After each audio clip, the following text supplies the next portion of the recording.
Amen. Amen. Que Dieu bénisse chacun. Amen. On peut balancer la main pour dire merci au Seigneur. Merci, Seigneur. Que Dieu soit glorifié.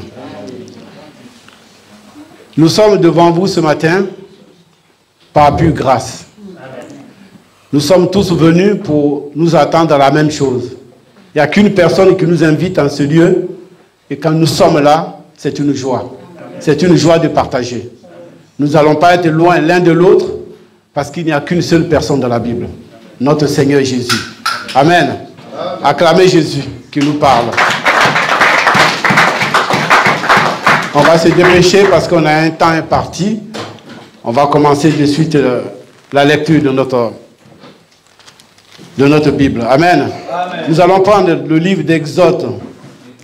Exode 19, versets 4 à 6. Nous allons commencer par faire les lectures et après on entamera Exode 19, versets 4 à 6. Exode 19, verset 4 au 6e verset.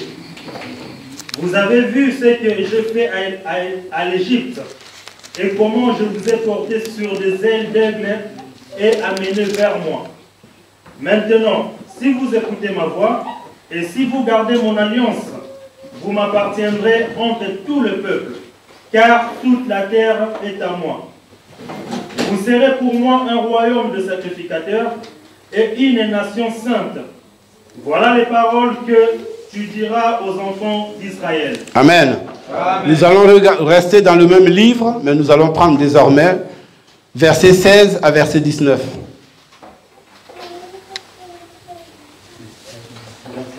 Toujours Exode 19, 16 à 19. Le troisième jour au matin, il y eut des tonnerres, des éclairs et une épaisse nuée sur la montagne.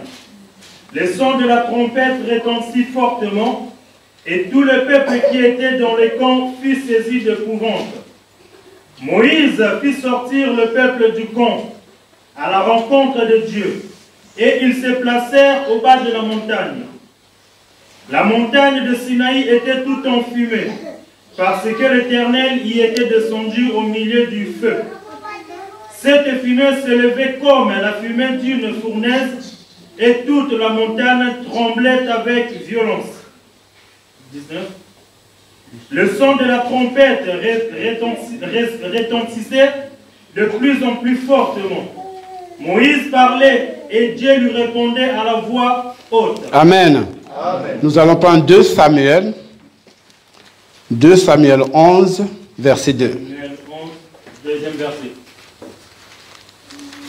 Un soir, David s'éleva de sa couche et, comme il se promenait sur le toit de la maison royale, il aperçut de là une femme qui se baignait et qui était très belle de figure. Amen.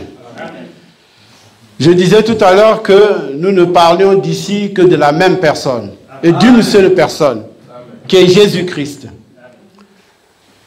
Nous voyons ici Jésus est en train de parler à un peuple. Dieu a choisi Moïse pour aller libérer un peuple de la captivité, de l'esclavage en Égypte. C'était le premier peuple que Jésus a choisi, Dieu a choisi dans le monde. Donc Israël est le peuple de Dieu, Israël est le fils de Dieu, Israël est la fille de Dieu, Israël est le serviteur de Dieu. C'était le peuple que Dieu avait choisi au milieu de tous les peuples du monde. Il les sort de l'Égypte et il les amène dans le désert. Et comme on a lu dans le verset 9, Dieu va dire à Moïse, le peuple que tu m'as amené dans le désert, je vais le rencontrer. Dieu donne une promesse. Il dit, je viendrai rencontrer ce peuple. Donc Dieu va descendre.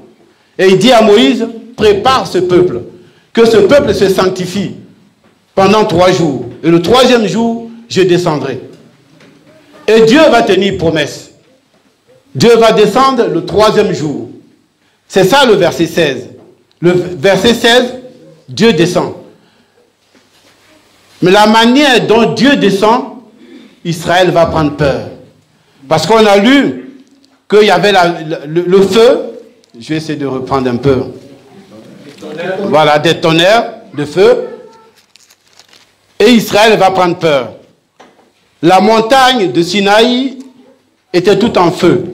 Parce que l'Éternel y était descendu au milieu du feu. Cette fumée s'élevait comme la fumée d'une fournaise et toute la montagne tremblait. Le son de la trompette retentissait de plus en plus fortement. Moïse parlait et Dieu lui répondait à haute voix. Il faut reconnaître que Israël qui vient d'Égypte est un peuple jeune. Israël était encore jeune. Et c'est Osée qui va nous le dire. Osée 11:1 dit, quand Israël était jeune, je l'aimais. Dieu a aimé son fils. Dieu a aimé son serviteur. Comme c'est le peuple qu'il a choisi, Dieu allait révéler sa gloire à Israël.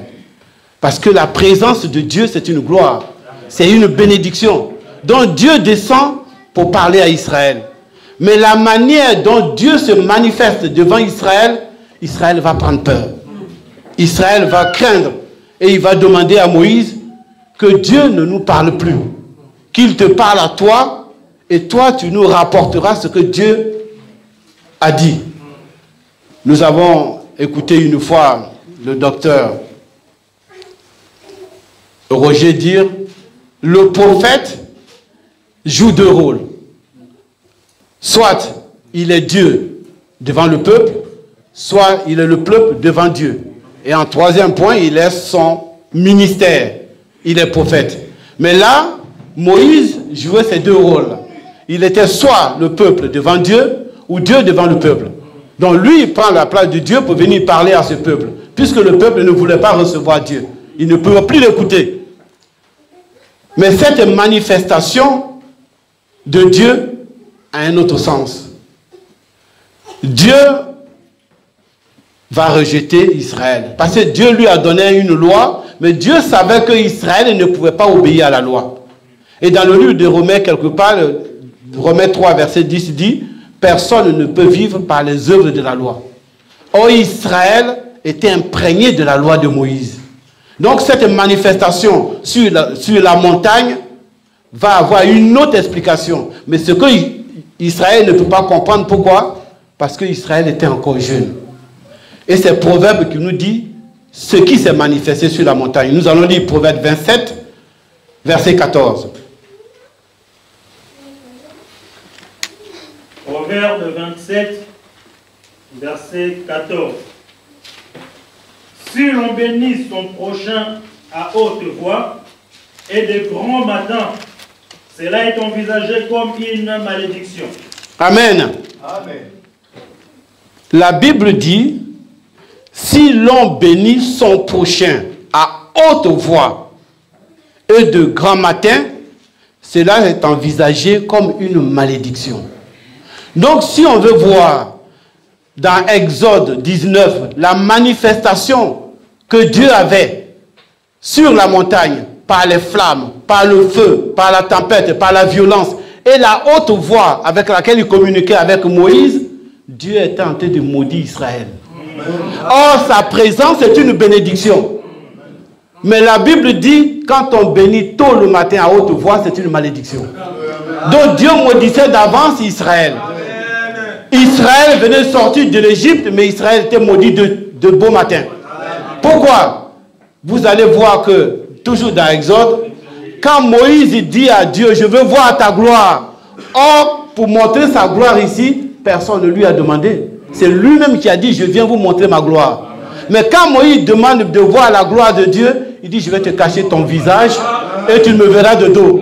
Pourquoi? Parce qu'Israël avait déjà été maudit. Donc Israël ne pouvait plus voir la gloire de Dieu. Dieu avait caché Israël et Dieu avait maudit Israël. Mais Israël va tellement aimer Moïse que Israël va se rassasier de ce que Moïse lui donnait. La nourriture de Moïse.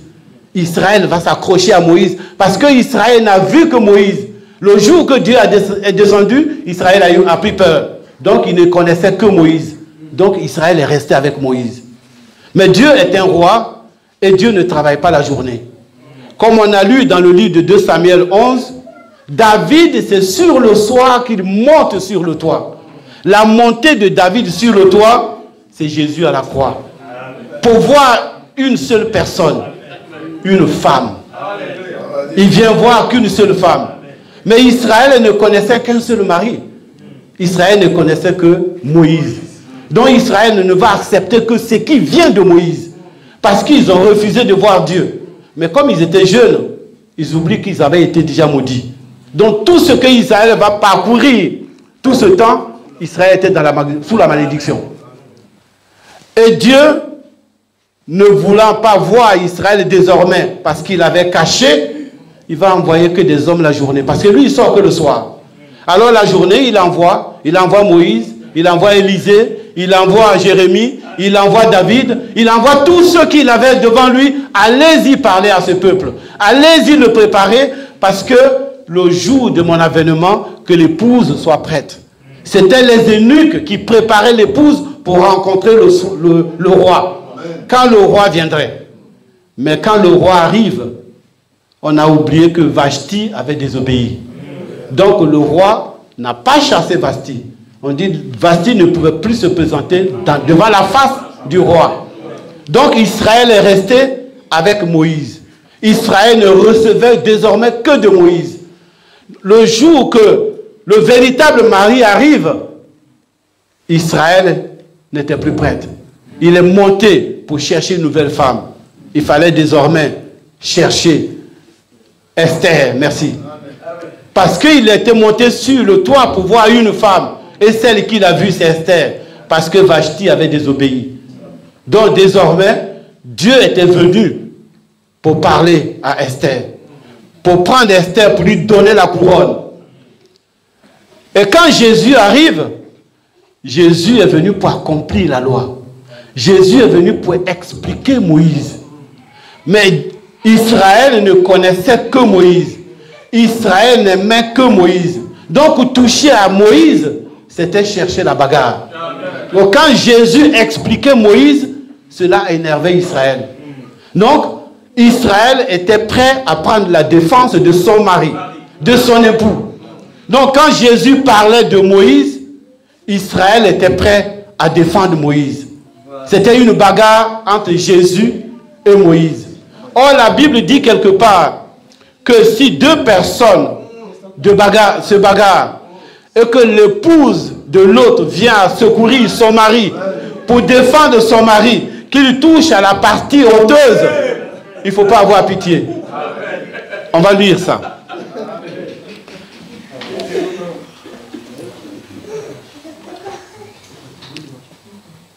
C'est dans le livre de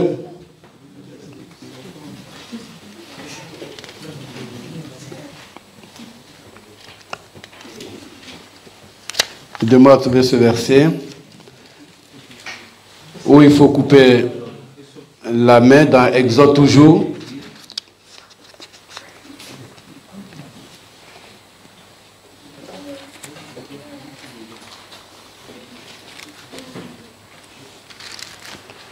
Toujours dans Exode, quand deux se bagarrent.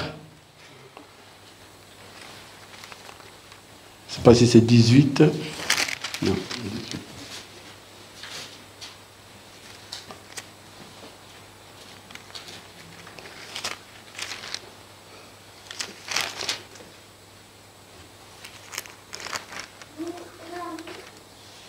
Deutéronome 25.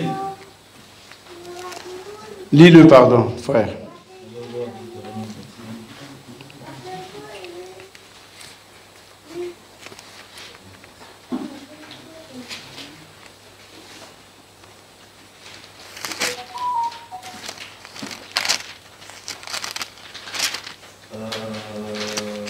Deutéronome 25, 11. Amen. Lorsque deux hommes se querelleront ensemble, l'un avec l'autre, si la femme de l'autre s'approche pour délivrer son mari de la main de celui qui les frappe, si elle avance la main et saisit ce dernier par les parties honteuses, tu lui couperas la main, tu le jeteras sur elle aucun regard de pitié. Amen. Donc Jésus, quand il arrive, qu'il explique Moïse, Israël trouve cela que c'était une bagarre. Donc Israël qui a pour mari, qui a pour époux Moïse, Israël va défendre Moïse. Et Israël va toucher à l'enseignement de Jésus-Christ, à la semence. Donc, ça veut dire qu'Israël met la main aux parties honteuses de Jésus. Jésus va appliquer la loi. Jésus va couper la main d'Israël. Couper la main, ça veut dire quoi? Enlever le sacerdoce en Israël. Il n'y a plus d'adoration. Il n'y a plus de temple. Donc Israël n'adore plus Dieu. C'est nous qui allons recevoir cette main. Jésus va nous donner cette main, afin que nous, désormais, c'est nous qui devons adorer Dieu. Israël était puni. Israël était maudit. Donc, tout le temps que Israël a vécu avec Moïse, Israël était sous la malédiction. Tout ce que faisait Israël, Israël n'a pas compris que tout ce qu'il faisait, c'était que de l'ombre. Que la meilleure des choses allait venir. C'est l'arrivée de Jésus-Christ. On va lire cela dans le livre de 2 Corinthiens 3, verset 15.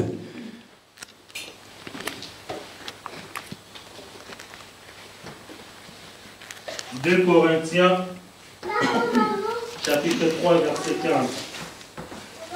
Jusqu'à ce jour, quand on lit Moïse, un voile est jeté sur leur cœur. » Amen. Amen.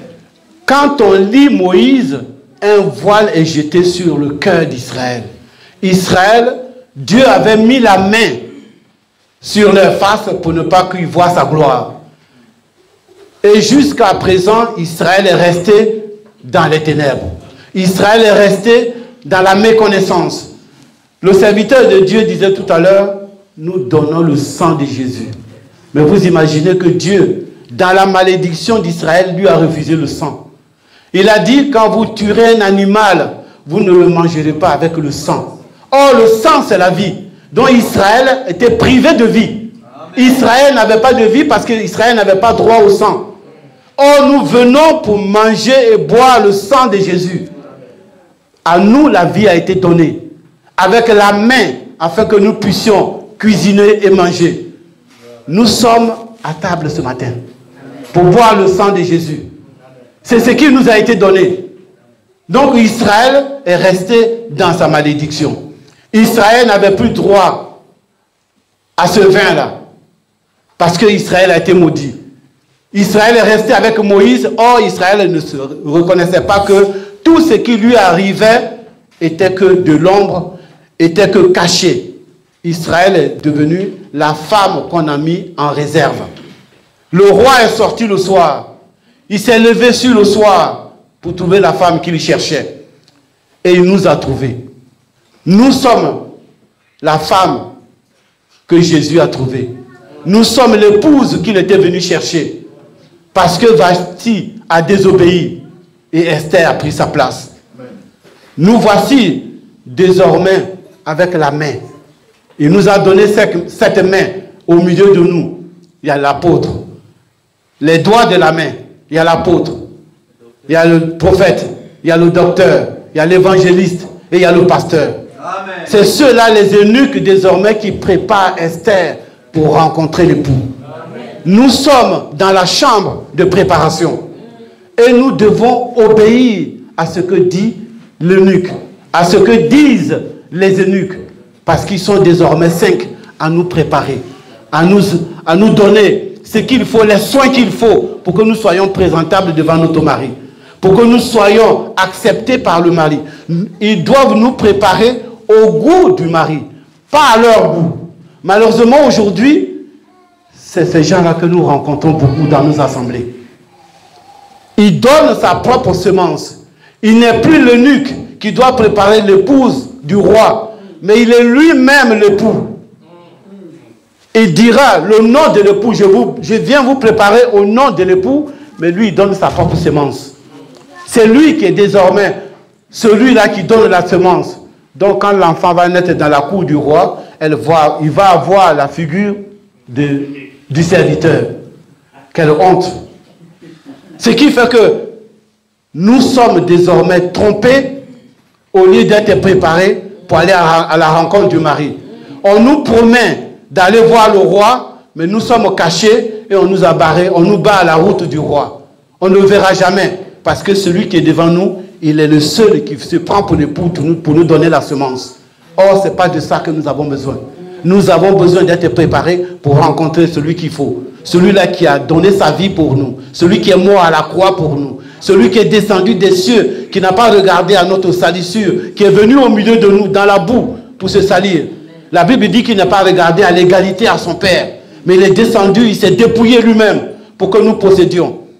On n'a pas dit que Dieu s'est dépouillé pour que nous ayons des immeubles, pour que nous ayons des voitures, pour que nous ayons des roses. Il s'est dépouillé pour que nous ayons la vie, pour que nous ayons l'avenir, pour que nous prospérions dans la gloire de Dieu. Mais aujourd'hui, on nous vend les biens de ce monde. Paul dit, ceux qui sont d'en bas s'affectionnent aux choses d'en bas. Ceux qui sont d'en haut s'affectionnent aux choses de là-haut. Nous sommes là parce que nous nous affectionnons aux choses de là-haut. Donc nous avons besoin de monter, d'être en haut comme notre mari. Nous avons besoin de monter afin de voir la gloire de Dieu. Si nous regardons tout ce qui est sur terre, nous sommes perdus. Si nous regardons tout ce qui ne donne pas la vie, nous n'aurons jamais la vie. Parce que le sang a été refusé à l'ancienne épouse. Or, le sang nous a été recommandé. Le sang nous a été donné. C'est par le sang que nous avons la vie. Si nous n'avons pas le sang, nous sommes morts. C'est pour cela que nous devons avoir le discernement. Pour ne pas aller dans les assemblées où on interdit le sang. Où les femmes et les hommes ont leurs propres vêtements et leur propre nourriture. Qui refusent la nourriture de l'époux, qui refusent les vêtements de l'époux, mais qui ont leurs propres biens et qui n'ont que le nom à brandir.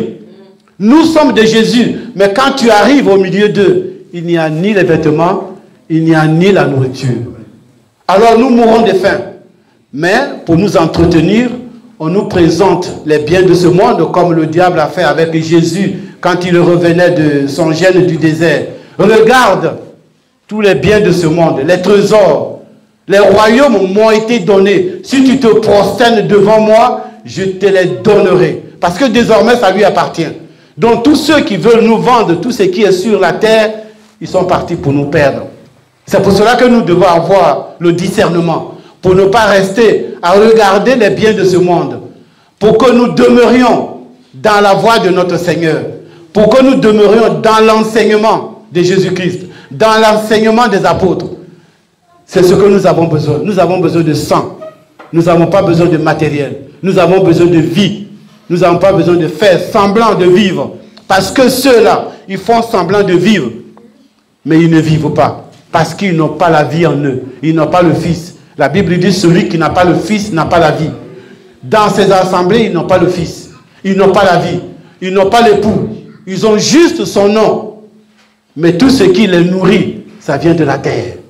Ça vient du produit de la terre. Ça vient des choses visibles. Tout ce qui frappe aux yeux, c'est ce qu'ils ont besoin. Or, nous avons besoin de ce qui est céleste. Nous avons besoin de ce qui vient d'en haut. Nous avons besoin de ce qui apporte la vie. Nous avons besoin de ce qui fait grandir. Nous voulons nous élever vers notre Seigneur. C'est pour cela que quand nous avons en face de nous de véritables eunuques, mettons-nous sous leurs ordres, parce que c'est eux qui sont chargés de nous préparer afin de rencontrer l'époux. Dieu ne dit pas, la Bible ne dit pas que le roi a chassé ou a divorcé de Vasti. On dit Vasti ne pouvait plus se présenter devant la face du roi. Mais Vasti reste dans la cour royale. Israël a peut-être été maudit, mais Israël n'a pas été rejeté par Dieu. Israël demeure le peuple de Dieu. Israël demeure l'épouse de Dieu. À cause de nous, Dieu a fermé les yeux d'Israël pour que nous soyons à la première page. Parce qu'après notre enlèvement, Dieu reviendra dans sa cour pour choisir, pour dire à son épouse, je ne t'ai jamais rejeté. Tu es resté mon épouse. Je suis venu te chercher parce que je ne t'ai jamais abandonné. Donc ne croyons pas que nous sommes les premiers et que nous avons la première place. C'est juste pas. Pour l'instant, Dieu garde l'épouse, la véritable, afin de nous faire passer d'abord. Et après, il reviendra chercher son épouse. Donc, nous devons composer avec l'épouse. Parce que dans le royaume, il y a un respect. Tout le monde marche selon la volonté du roi. Les épouses obéissent au roi. Les serviteurs obéissent au roi. Les eunuques préparent les épouses pour rencontrer le roi. Pas que les épouses soient les femmes des eunuques. Nous sommes là pour servir Dieu. Nous sommes là pour marcher selon la volonté de Dieu. C'est pour ça qu'il nous a donné son sang, afin que par son sang, nous ayons la vie et de pouvoir le servir. Marcher dans sa grâce, marcher dans l'obéissance, marcher dans l'humilité. C'est une grâce qui nous a été accordée. Elle est gratuite. Elle est gratuite. Notre Seigneur a donné sa vie pour que nous soyons là. Notre Seigneur s'est dépouillé pour que nous ayons ce que nous avons. Nous ne l'avons pas acheté. Comme il le disait tout à l'heure le serviteur. Celui qui voulait acheter l'imposition des mains afin de faire des miracles. Rien ne s'achète. Nous venons sans argent. Nous n'achetons rien. C'est gratuit pour nous. C'est une bénédiction. Donc si nous avons, contentons-nous de ce que Dieu nous donne. Marchons avec et obéissons à la voix de notre Seigneur. Buvons autant que nous avons soif. Le sang nous a été donné pour avoir la vie. Buvons-le et nous verrons la gloire de Dieu. Au nom de Jésus, on acclame le Seigneur.